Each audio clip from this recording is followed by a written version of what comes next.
Bom dia, iniciando o dia, vamos iniciar esse dia com as nossas reflexões. Sou a monja Kokai, uma monja zen budista. Estou falando aqui de São Leopoldo, pertinho de Porto Alegre. Ainda estamos vivendo dias muito quentes, mas a tendência durante a semana é acalmar um pouquinho, dar um refresco, né? E hoje a gente vai falar um pouquinho sobre diferentes formas de amor, né? Eu fiquei de continuar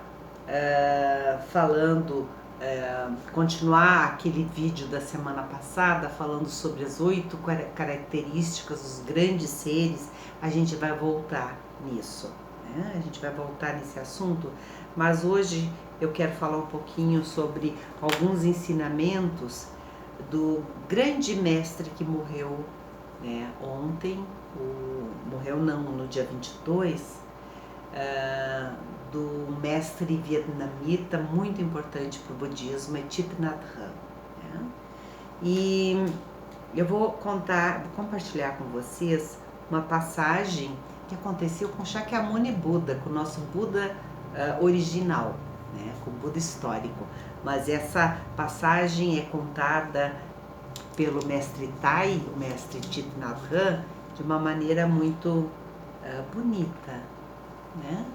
Ele conta a história de um rei que o nome do rei era bem complicadinho, Prasenajit, né?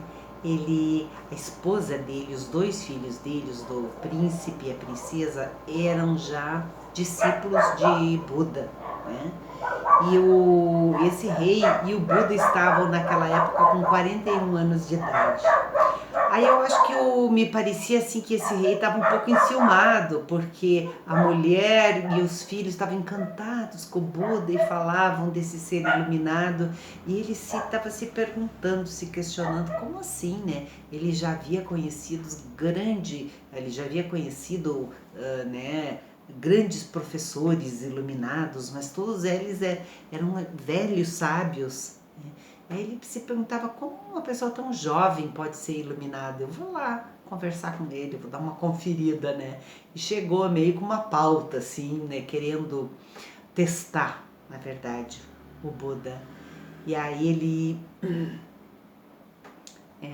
se abriu, né? Ele disse que achava o Buda muito jovem, como é que ele podia ser iluminado, né? Ser um ser desperto, já tinha esse título de Buda, sendo tão jovem. Aí o Buda disse para ele que tem 4 coisas que não dá para desdenhar.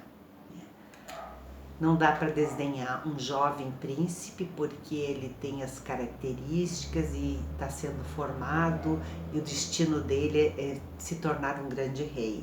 Não dá para desdenhar uma cobra pequena, venenosa, porque a picada dessa cobra é capaz de matar um ser adulto em pouco tempo.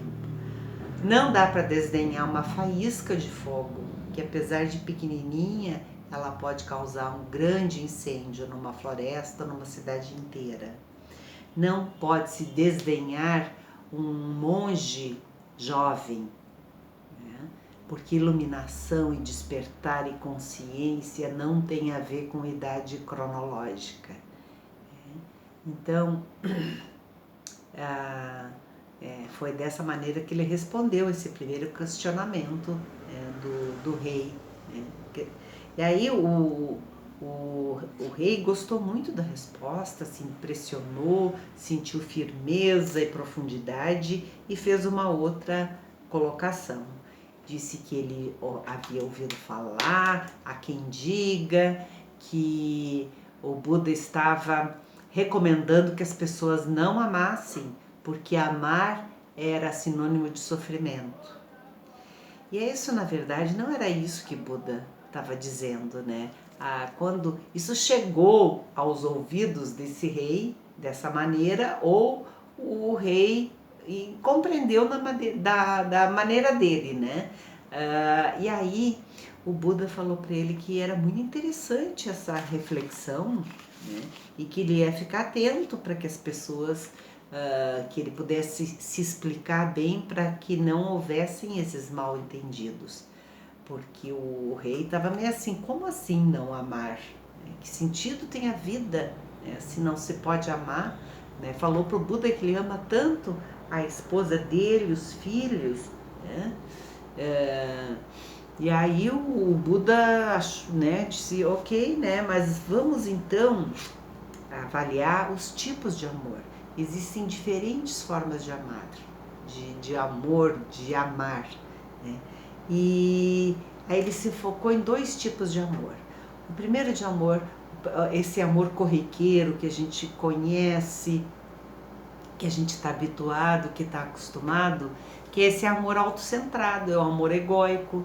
A gente ama os meus, né? A gente ama os nossos familiares, nossos pais, nossos irmãos, os nossos amigos, nosso namorado, nosso marido, nossa esposa, nossos filhos, a gente ama demais, né? A gente ama os nossos animaizinhos de estimação, né? A gente ama nosso time de futebol, né? Enfim, né? A gente tem as nossas preferências, a gente ama, a gente dá, mas esse tipo de amor, ele é muito movido pelo apego, né?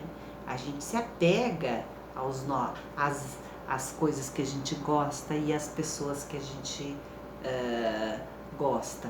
Então a gente fica aflito porque tem medo de perder, né? E ok, esse amor é um amor importante. Só que daí o Buda introduz um outro tipo de amor que transcende.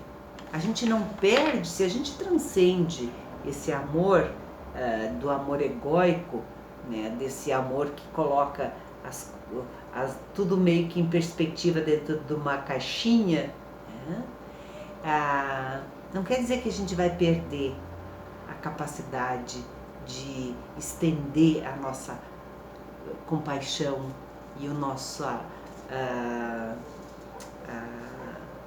compreensão, né? A nossa generosidade.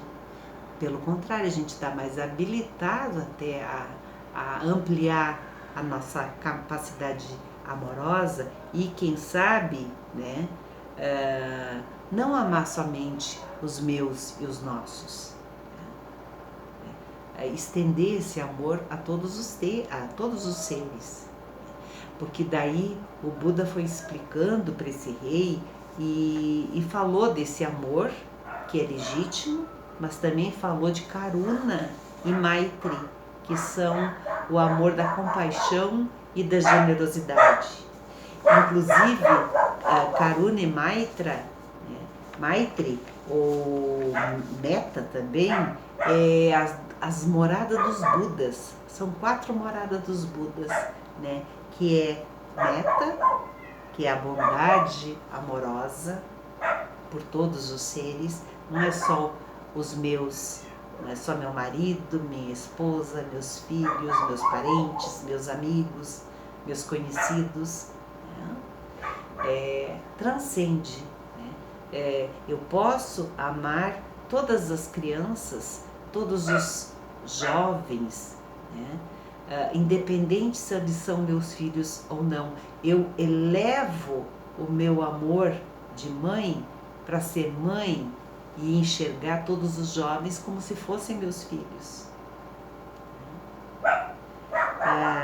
E também de Karuna, as moradas dos Budas. Então é amor, essa bondade amorosa, compaixão, alegria e equanimidade. São a morada dos Budas. Mas prosseguindo na conversa do Buda com esse rei, ele colocou esses 2 diferentes amores, e aí ele perguntou, ele queria entender um pouco mais como é isso de sofrer por amor.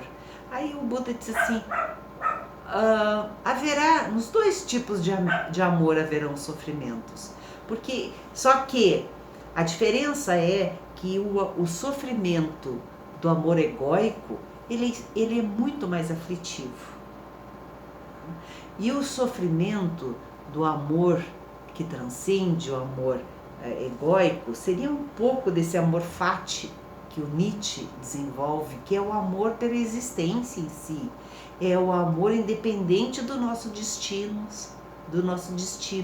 é o amor pela vida, o contentamento com a vida, com todos os seres, né? De uma maneira equânime, não olhar as pessoas, esse é meu amigo, esse é meu inimigo, né? Fati quer dizer assim, do fardo, do amor do fado, né? Do fardo, da vida, da existência. Não perder o encantamento pela vida, apesar das adversidades, né?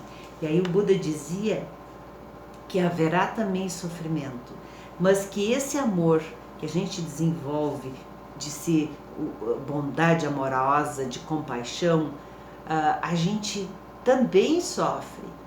O sofrimento é inerente à existência, né? Mas ele é um sofrimento útil.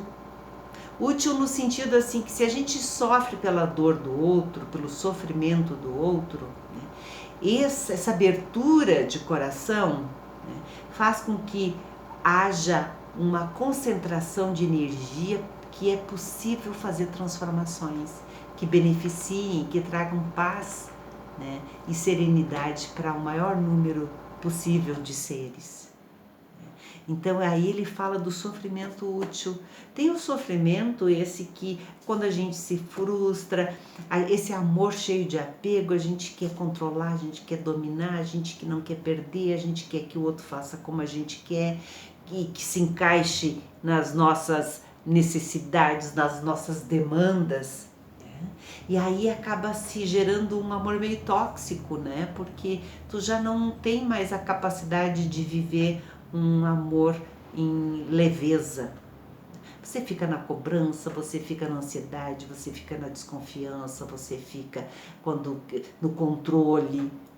E vai gerando esses atritos e quando vê a relação está muito tóxica, porque não gerou, não conseguiu introduzir nesse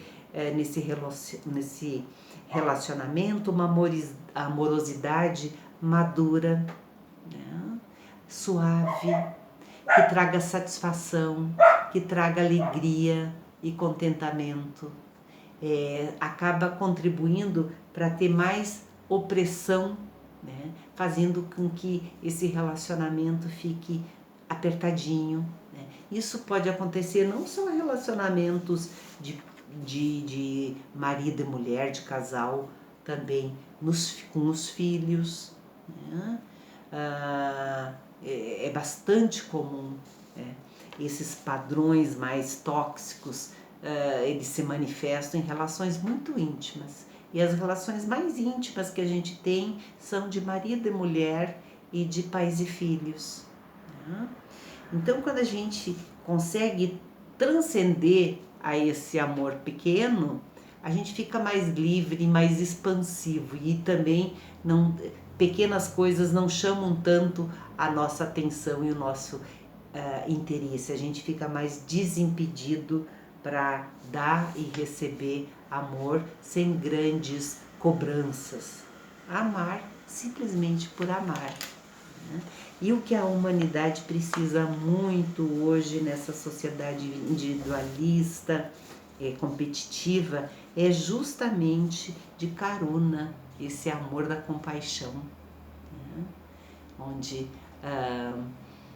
possamos atingir corações e mentes, principalmente daqueles que têm poder, né?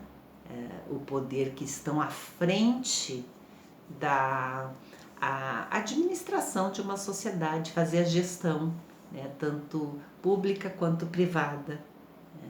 Para que a sociedade possa ser mais justa, né? Que as pessoas possam ter mais prosperidade, serenidade, tranquilidade, segurança, enfim, serem mais felizes, né?